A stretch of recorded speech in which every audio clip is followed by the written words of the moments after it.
they took them out, and Castro wanted to make Cuba a huge coffee.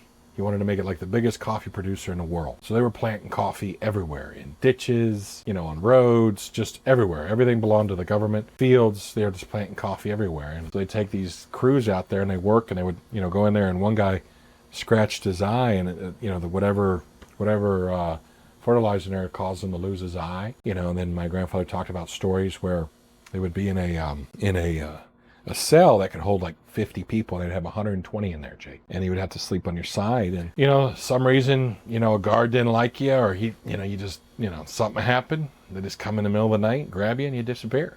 Never see him again. There was a story that he said they dug a hole, because it was like there was a courtyard in the middle of this prison that was over there, and it's probably a fort, from way back in the day. But they dug a hole, and they put a water container, like a water tower.